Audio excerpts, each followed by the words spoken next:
কোথায় পেলি এরকম জালসা করা? কোন শরীয়তে পেলি এরকম স্টেজ হবে, সভাপতি থাকবে যে জালসা করা? তারপরে টাকা লেনদেন আরো কিছু আছে। আর মেয়ে ছেলে সারা রাত জাগিয়ে মেলাতে নিয়েছে, হইচই করে মেলাটাকে তৈরি করে দেয়। আবার কোন মুফতি দুদিন আগে ফতোয়া দিচ্ছে মেলা জায়েজ আছে? ওটা মেলার মাল, মেলার রাতি ওটা হয়েছে বলেই ফতোয়া মুখ মারছে যে মেলা জায়েজ আছে। এগুলো সব চামড়া চলে যেত, আমাদের কারো থাকতো না। আমরা যে অবস্থায় দাঁড়িয়ে আছি আজকে, বেঈমান হালাতে দাঁড়িয়ে আছি।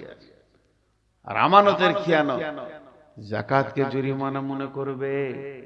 বিশ্বনবী দুনিয়া থেকে চলে গেলেন, আবু বকর খলিফা হয়ে প্রথম খলিফা বসলেন। সময় আসলো জাকাত তোলার, জাকাতের ব্যাপারে আবু বকর এলান করে দিলেন।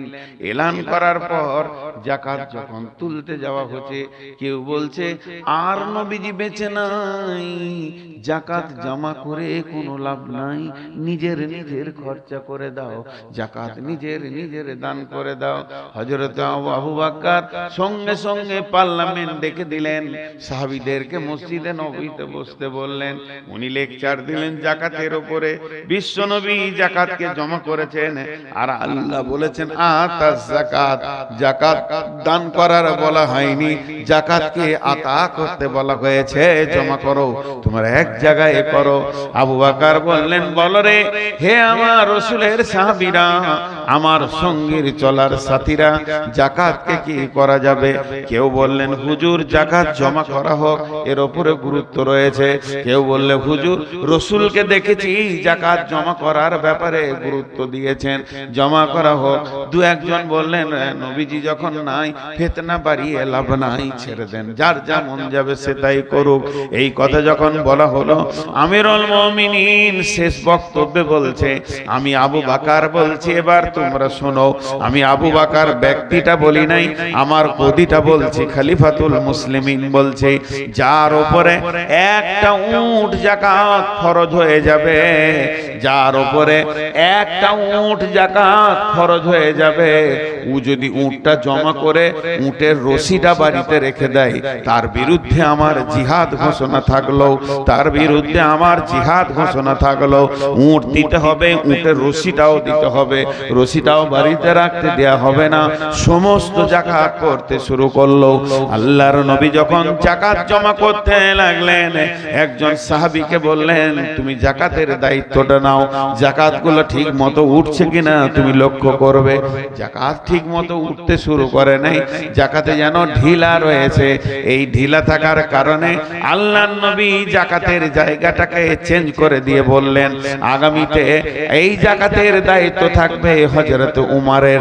উমরের দায়িত্ব যখন পড়ে গেল, উমর যাকাতের সময় এলো, জামে মসজিদে দাঁড়িয়ে উমর বলে দিলেন, যাকাত যাদের যাদের ফরজ হয়ে গেছে, যাকাত যাদের যাদের ফরজ হয়ে গেছে, যাকাত যাদের যাদের ফরজ হয়ে গেছে, আজ শুক্রবার থেকে নিয়ে সামনে শুক্রবার পর্যন্ত 7 দিন টাইম দিলাম, নিজের নিজের যাকাতকে হিসাব করে মালটা মসজিদে নববীতে তুমি পৌঁছিয়ে দিয়ে তোমার নামটা কেটে লাও।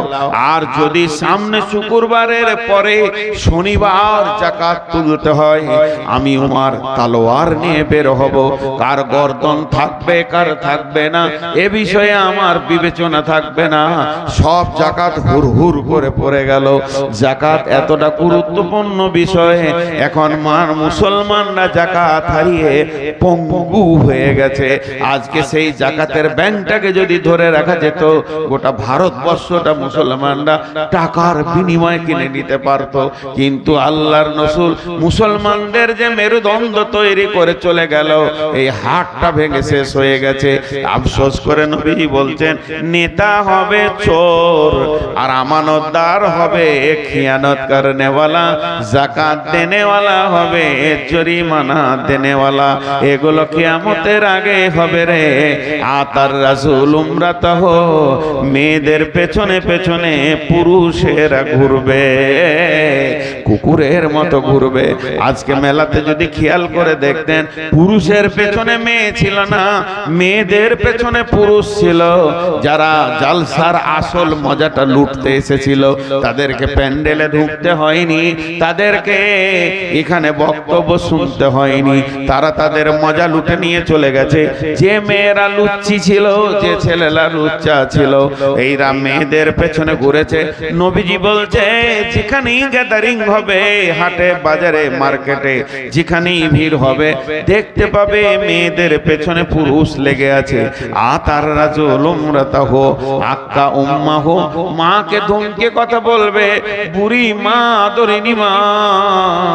ছেলের মুখে দুটি আদরের কথা শুনতে পাবে না, মাকে বলবে না জি মা কি বলছে মা, মা মা আমার বলো, মা মা তোমার কথা বলো আমি শুনবো। এরকম ভক্তি করে কথা বলবে না, বরং ঝিরকে কথা বলবে। আল্লাহ বলছেন, আলা তানহারহুমা ওয়াকুল লাহুমা কাওলান কারীমা, তাদেরকে তুমি খবরদার ধমকাবে না।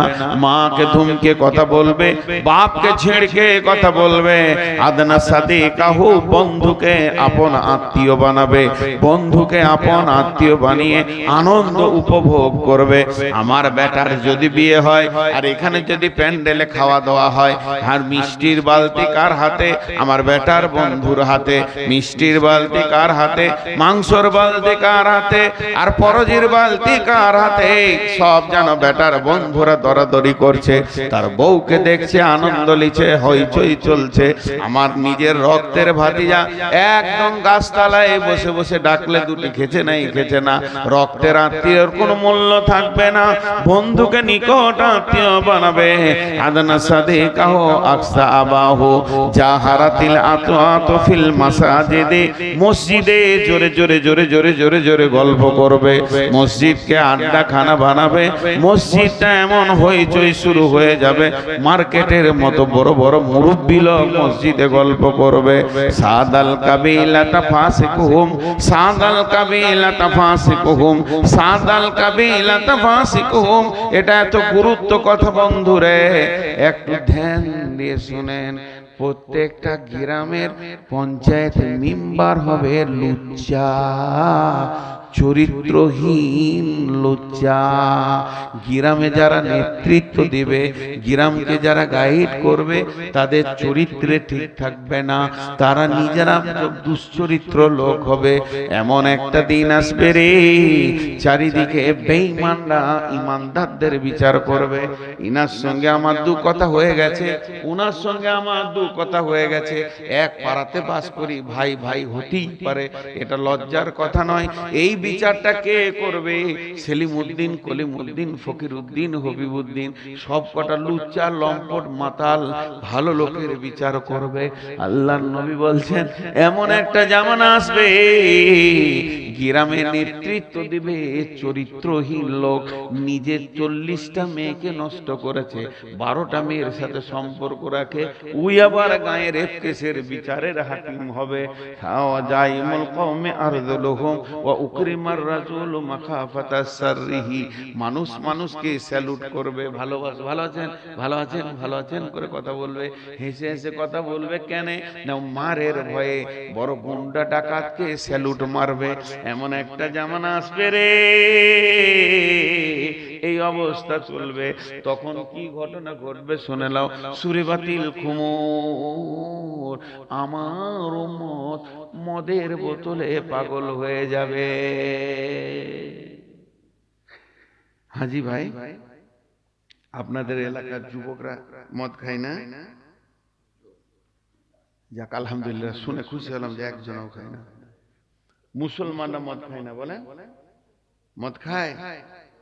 আল্লাহর নবী বলছেন, ফাইন্নাহু রাউসুন কুল্লি ফাহিশাতিন, আরেক জায়গায় আছে ফাইন্নাহু মিফতাহুন নার, যে লোকটা মদের বোতল হাতে নিল, সে যেন জাহান্নামের চাবিটা নিল। মদটা যেই খেয়ে নিল, জাহান্নামে নিজেই ঢুকে গেল।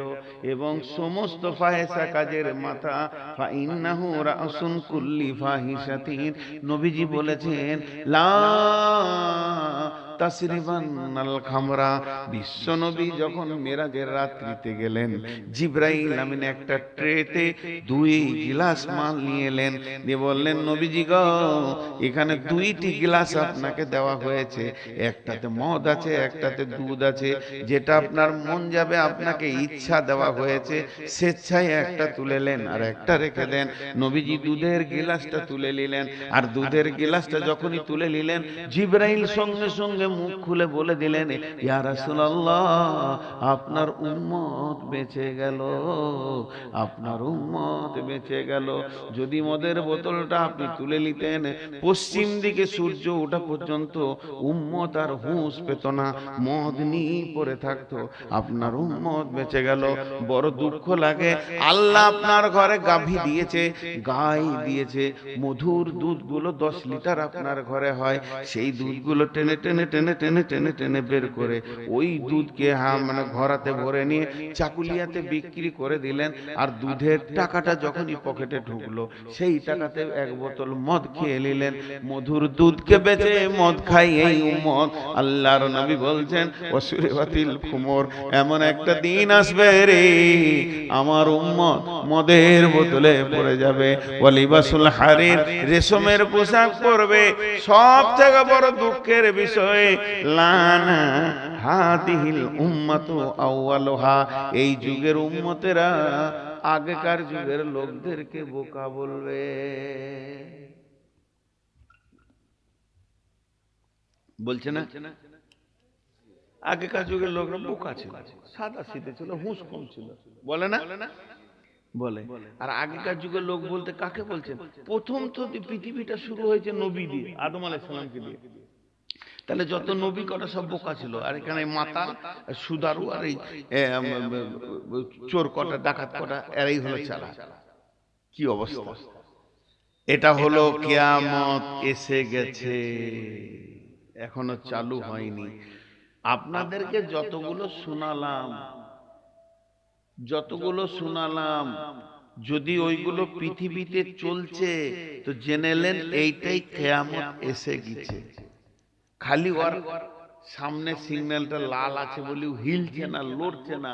ট্রেন যেমন এসে গেছে, এত বড় আজদাহা ট্রেনটা 70টা বগি নিয়ে ডালকুলাতে চুপ করে দাঁড়িয়েছে, তিল বরাবর হিলছে না, হাওয়া দিলেও হিলছে না, বাতাস দিলেও হিলছে না, ও শব্দ করছে না, সাউন্ড পাওয়া যাচ্ছে না, খালি সিগন্যালটা সামনে পাইনি বলি। তো কিয়ামত এসে গেছে।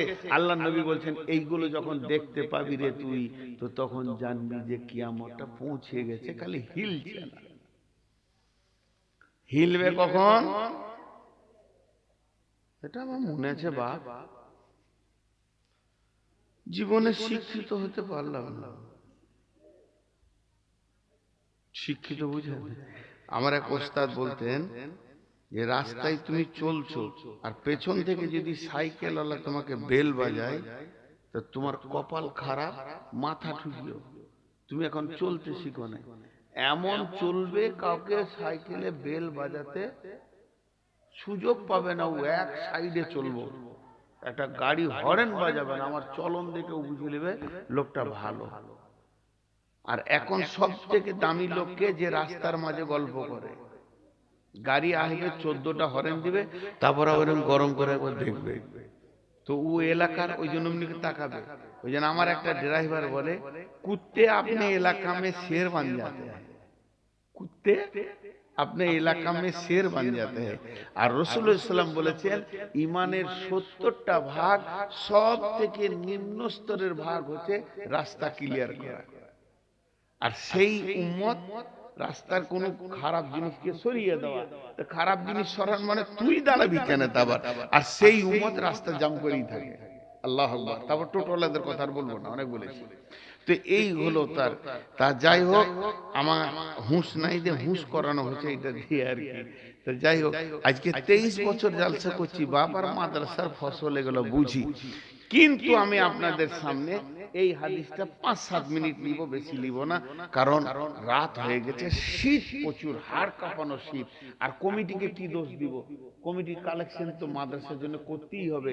এতগুলো লোক আজকে 2 মাস ধরে হাড় খাটুনি খাটছে, এই মাদ্রাসাটার জন্য খাটছে, কেউ নিজের পেটের জন্য খাটেনি। তো মাদ্রাসা তো 2 পয়সা হতেই হবে। সিরাজুল যে চিল্লাইছিল 2 মাস আগে, আমাকে বলছে বর্ধমানে একটা ভালো ডাক্তারের খবর দেন, যেন গলা অপারেশন করতে হবে বলেছে। তা আমি তো ওকে বলতাম, ও বাড়ি চলে গেল, যে তুই একটা ডাক্তার ব্যাগে নিয়ে বেড়া, তুই যা চিল্লাইছিস একটা ডাক্তার ব্যাগে নিয়ে বেড়া, তোকে কালকে আমি বলবো ফোনে। তো মাদ্রাসার কালেকশন করতে হবে, ঠিক আছে। আর একটা হাদিস বলছি, উঠবেন না, খুব মজা লাগবে এই হাদিসটা, মানে রেলটা চলতে লাগলো। এখন আপনার ছোট বেটাটা আপনার সঙ্গে উঠেছে ট্রেনে, বলছে আব্বা ট্রেন চলছে, বুঝতে পারছে না, তখন বলছে জানলা দিয়ে দেখ, তো বলছে তাল গাছটা ধরছে, বলছে বাপ তাল গাছ ধরেনি, তুই ধরছিস, তাল গাছটা তোকে মনে হচ্ছে ধরছে, কিন্তু তাল গাছ ধরেনি, এবার তুই ধরতে লেগেছিস, এবার দৌড়বে কি? আল্লাহ রাসূল বলছেন, এই হাদিসটা মন দিয়ে শুনবেন ভাই আমার, বড় কষ্ট করে বের করে স্ক্রিনশট করে রেখেছি। ওয়ান হুযায়ফা ইবনে উসাইদিল গিফারি قال আতলা নবী সাল্লাল্লাহু আলাইহি ওয়াসাল্লাম নাহনু নাতাযাক্কারু ফাকালা মা তাযকুরুনা। হযরতে হুযায়ফা উসাইদিল গিফারি, সাহাবীটার নাম হচ্ছে হুযায়ফা উসাইদিল গিফারির বেটা, ও বলছে নাহনু নাতাযাক্কারু, আমরা মসজিদে নববীতে গোল করে বসেছি, কথা বলছিলাম, ফিস ফিস ফিস ফিস ফিস ফিস করে।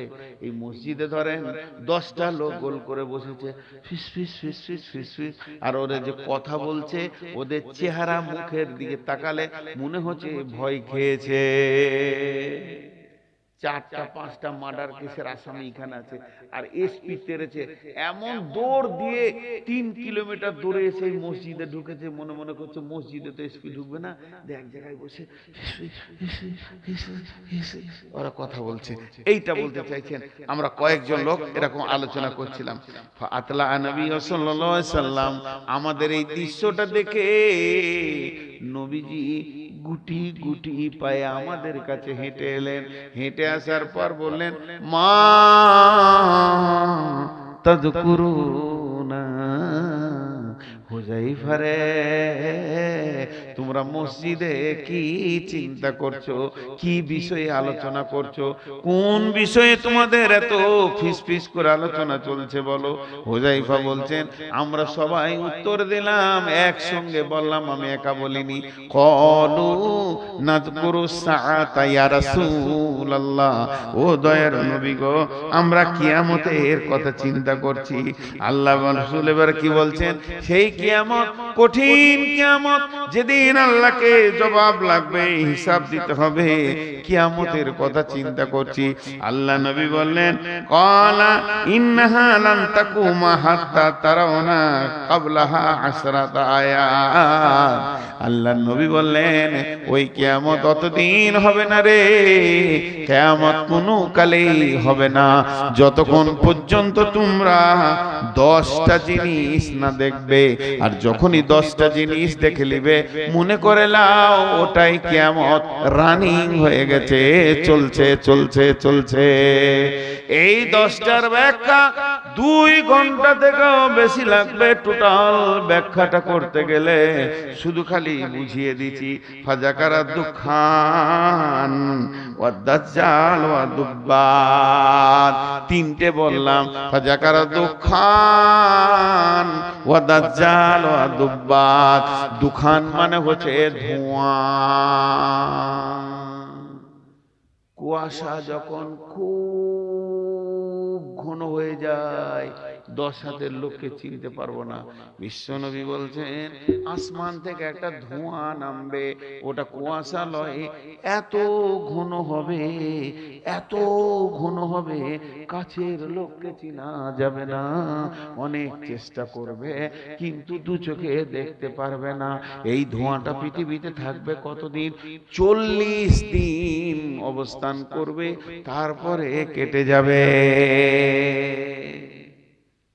একজন ব্যাখ্যা করেছে, ওই ধোঁয়াটা, এটা মুহাদ্দিস পত্রিকায় হাদিসটা ব্যাখ্যা করেছিল, অনেক আগেকার কথা বলছি, যে ধোঁয়াটার আসার আগে অরিজিনাল ধোঁয়া আসবে, কিন্তু যেটা কয়লার আগুনে কাঠের আগুনে ধোঁয়া হয়, ওই ধোঁয়া আসমান থেকে আসবে, আর ওইটা 40 দিন থাকবে। বলছে ওর আগে একটা ধোঁয়া চলে এসছে, সেটা কি? সেই ধোঁয়াটা মানুষের চোখে নাই, দিলে চলে গেছে। ওই ধোঁয়াটার নাম হলো রাজনীতি আর টাকা। রাজনীতি আর টাকা এমন জিনিস, নিজের ভাইকেও চিনতে পারবে না। পারবে? মেরে দিয়েছে, মার্ডার করে দিয়েছে টাকার লেগে ভাইকে, বিবিকে মার্ডার করে দিয়েছে টাকার লেগে। বলছে ধোঁয়া চলে এসছে, চিনতে পারছে না, দেখতে পারছে না, যেটা আমার আপন ভাই, টাকা নাই, দে মেরে দে, অন্য পার্টির লোক মেরে দে। এই জন্য বলছে এই ধোঁয়া চলে এসেছে এখন মানুষের দিলে, খালি অরিজিনালটা আসতে বাকি আছে। ও দোকান ওয়া দাজ্জাল, দাজ্জাল আসবে। দাজ্জালের অনেক লম্বা ব্যাখ্যা তারা আছে, পূর্ব দক্ষিণ কোণে জাপান বর্ডারকে পার করে এখনো সেখানে তারা আছে।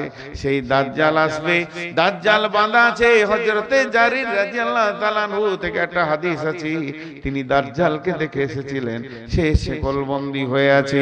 ওই দাজ্জাল পৃথিবীতে আসবে, আল্লাহ দাবি করবে দাজ্জালের একটা চোখ হবে না, দুটি চোখ। অনেকে আবার দিচ্ছে একটা চোখ, একটা নয়, দুইটি চোখ হবে, একটা হবে পচা, একটা আঙ্গুরের মতো ঝুলবে, ওইটাতে দেখতে পাবে না, আর একটা চোখে দেখবে। সে নিজেকে আল্লাহ বলে দাবি করবে, ওকে যে আল্লাহ বলে মেনে নেবে ওকেও জান্নাতে দেবে, আর যে মানবে না তাকে কেটে ফেলে দিবে, আবার বাঁচাবে, কিন্তু এরপরে মারতে গেলে আর পারবে না। আল্লাহকে এমন ক্ষমতা দিয়েছে।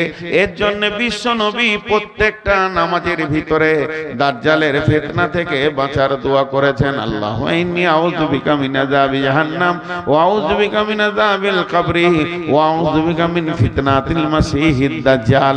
অতএব ওই দাজ্জাল পৃথিবীতে আসবে, সেই দাজ্জাল আল্লাহ দাবি করবে, লম্বা ব্যাখ্যা থেকে গেল। তারপরে আসবে কি দুব্বাতুল আরদ, দুব্বাতুল আরদ, দুব্বাতুল আরদ, দুব্বাতুল আরদ, জমিন থেকে একটা পশু বের হবে। রকেটকে তো 17 মিনিট লাগে বিশ্বকে এক পাক দিতে, গোটা পৃথিবীকে এক পাক দিতে রকেটকে 17 মিনিট লাগে। আর চোখের পলকে পৃথিবী ঘুরবে, চেহারাটা হবে মানুষের মতো, সামনে পা দুটি হবে বাঁদরের মতো, পেছনকার পা হবে উটের মতো, শরীরটা হবে উটের মতো। এই ব্যাখ্যাটা তাফসীরে মাজাহিরের মধ্যে দিয়েছে। এই রকম তার চেহারা হবে, ডান হাতে মুসার লাঠি, বাম হাতে সুলাইমানের আংটি থাকবে। সারা বিশ্বকে সে ঘুরবে, সে যেন মানুষের স্পিড করবে, কাউকে কেটে দেবে, কাউকে লাঠি মারবে। এই দুব্বাতুল আরজ নামে পৃথিবীর বুকে আসবে। আল্লাহর নবী বলছেন দুব্বাত আসার পরে ওতুল শামসি মিনাল মাগরিবিহা, এতদিন পূর্ব দিকে সূর্য উঠছিল, এবার পশ্চিম দিকে সূর্য উঠে যাবে। তওবার দরজা বন্ধ হয়ে যাবে, মানুষ কাঁদা করবে, কোনো লাভ হবে না। অনুজুল ঈসা ইবনে মারইয়াম আলাইহিস সালাম, অনুজুল ঈসা ইবনে মারইয়াম আলাইহিস সালাম, ঈসা আলাইহিস সালাম চতুর্থ আসমান থেকে দুইটি ফেরেশতার ঘাড়ে হাত দিয়ে পৃথিবীর পশ্চিম দক্ষিণ কোণে তত্তর করে না মাটিতে নামবে। তার আগে চলে আসবে ইমাম মেহেদী। ইমাম মেহেদী এসে দিনের মেহনত করবে। ইমাম মেহেদী কাউকে পাবে না। এই ঈসা আলাইহিস সালাম যখন পৃথিবীতে আসবে তখন সঙ্গী হবে, ইমানদারদের ক্ষমতা বাড়বে, ইমানদাররা একটু সুস্থি পাবে। একদিকে ইমাম মেহেদী, একদিকে আপনার কিনা ঈসা আলাইহিস সালাম। এরপরে শুরু হয়ে যাবে ইয়াজুজ মাজুজের আসা। ইয়াজুজ একটা দল, মাজুজ একটা দল। এই দল সারা পৃথিবীতে ছড়িয়ে যাবে, এমন ছড়াবে ঘাটে মাঠে যেখানেই যাবে কলহ বিবাদ, মার মার মার মার কাট কাট কাট কাট লেগে থাকবে। প্রত্যেক অশান্তির মূলে হবে তারা। এই ইয়াজুজ মাজুজের ব্যাখ্যা রয়েছে অনেক লম্বা, সূরা কাহফের ভিতরে এর ব্যাখ্যা দিয়েছে। এই ইয়াজুজ মাজুজের দল সারা পৃথিবীকে ভ্রমণ করবে। সর্বভূ যা পাবে তাই খাবে, কাট কাট মার মার লেগে থাকবে এদের ভিতরে, সর্বভোগ হবে ইয়াজুজ মাজুজের দল। এর অনেক লম্বা ব্যাখ্যা বাদ দিয়ে শর্টে বলছি, এই ইয়াজুজ মাজুজের দল, আর ওদের সাথে থাকবে দাজ্জাল, আর এইদিকে থাকবে ইমাম মেহেদী আর ঈসা আলাইহিস সালাম। এরা আল্লাহর কাছে কাঁদবে, আল্লাহ আল্লাহ, এই বেঈমানদের সাথে পারছি না, আল্লাহ তুমি এর ব্যবস্থা করো। যেই বলবে ব্যবস্থা করো, প্রত্যেকটি ইয়াজুজ মাজুজের এই ঘাড়ের সিরদাঁড়া হাড়, যেটা মেন হাড় উঁচু হয়ে আছে, ওইখানে একটা করে ঘা হবে, বিষাক্ত ঘা। ওই ঘায়ের ওষুধ দুনিয়াতে থাকবে না, এমন যাতনা হবে ওই ঘায়ের, এক ঘায়ে সব শেষ, পোকা শেষ, ষাঁড় শেষ, ষাঁড়ের পোকা শেষ, আর একজনও বেঁচে থাকবে না। কি থাকবে? লাশ আর লাশ, ঘাটে লাশ, মাঠে লাশ, রাস্তায় লাশ। ঈসা আলাইহিস সালাম আবার হাত তুলবেন, আল্লাহ এত লাশের মাটি দেবে কে? Crore crore billion million. বলেছে ইয়াজুজ মাজুজের যা তীর ধনুক হবে, সেই যুগের ঈমানদাররা 40 বছর জ্বালানি করে খাবে। কত কত হবে ওদের সংখ্যা, তাহলে চিন্তা করলেন। এই ব্যাখ্যাটা তাফসীরে মাজার থেকে বলছি। তো ওরা 40 বছর ধরে ওইটাকে মানে জ্বালানি করে খাবে। তাই লাশ যখন গাদা হয়ে যাবে, আবার কাঁদবে লাগে, আল্লাহ এতগুলো লাশ কি করে কয়েকটা মুমিন সামালবে? এমন সময় আল্লাহর হুকুম হবে, সমুদ্রের ভিতর থেকে ছোট ছোট আবাবিল পাখির মতো হোক বড় তিনটি, এক একটা পাখি ঝাঁ করে আসবে, আর একটা পাখি তিনটে লাশ নেবে, দুই পায়ে দুটা, ঠোঁটে একটা, আবার সমুদ্রে চলে যাবে। এইভাবে এত পাখি আসবে, সমস্ত লাশগুলোকে নিয়ে সমুদ্রের ভিতরে চলে যাবে। এই লাশগুলি যখন শেষ হয়ে যাবে, মুষলধারে বৃষ্টি হবে। বৃষ্টিটা হবে একদিন নয়, দুদিন নয়, টানা 40 দিন চলবে। এই বৃষ্টিটা যখন শেষ হয়ে যাবে, পৃথিবীতে একটাও বেঈমান থাকবে না, বেঈমান থাকবে না। এই অবস্থায় পশ্চিম দিকে সূর্য উঠে যাবে। সালাসাতা খুসুফিন, খুসুফিল মাগরিবি, খুসুফিল মাশরিকি, খুসুফিল জাজিরাতিল আরাব। আর এই তিনটে ভূমিকম্প হয়ে পৃথিবীটা চূড় চূড় হয়ে যাবে। একটা পূব দিক থেকে পশ্চিম দিকে যাবে, একটা পশ্চিম দিক থেকে পূব দিকে আসবে, একটা আরব কান্ট্রির সমুদ্র উপকূল থেকে হবে। আর ভূমিকম্পটা যখন এই শেষ হয়ে যাবে, সূর্য ওয়াতাখরিজুন নারা বিল ইয়ামান, কেউ বলছে ডান দিক থেকে, কেউ বলছে ইমান প্রদেশ থেকে, ইমান দিক থেকে, কেউ বলছে ডান দিক থেকে। পৃথিবীটা ফেটে একটা আগুন বের হবে, বিরাট বড় অগ্নিগিরি। ওই অগ্নিগিরিটা দুই ভাগ হয়ে সারা পৃথিবীটা এমনি করে ঘিরে নিবে। আর ওই আগুনটা আস্তে আস্তে ছোট হবে, মানুষগুলোকে তেরে তেরে তেরে তেরে কিয়ামতের মাঠে নিয়ে যাবে।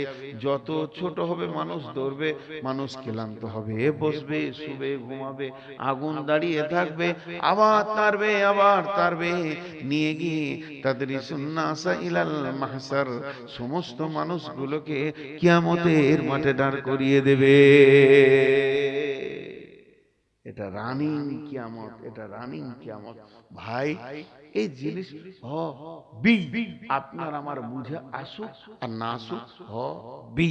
এখন মাদ্রাসার জন্য আপনাদের কাছে মাত্র 5 মিনিট টাইম নিচ্ছি, উঠবেন না আল্লাহর হস্তে, হাতগুলো ধরে বলছি, উঠবেন না। আমার ছোট হোক বড় হোক, মা বোন, আপনাদের কাছে যেভাবে ছাত্রীরা কালেকশন করছে, ওদের হাতে টাকা দিয়ে, না বালক ছোট ছাত্রী দিয়ে টাকাটা পাঠান। আর আপনারা কেউ আছেন আল্লাহর গোলাম, 2000 1000 দেনেওয়ালা, 5টা মিনিট আপনাদেরকে বসিয়ে রাখবো, তারপর ছেড়ে দেবো। বলেন কেউ আছে? 2000 5000 দেনেওয়ালা মাদ্রাসা ভাই কালেকশন করতে হবে, এটা না হলে চলে না মাদ্রাসা। আজকে পশ্চিমবঙ্গে মাদ্রাসার হালাত কালেকশনই চলে। অনেক বড় ব্যাখ্যা আপনাদের সামনে ধরেছিলাম, মনে করেছিলাম প্রাণ খুলে বায়ান করব, কিন্তু রাতের শেষে হয় না।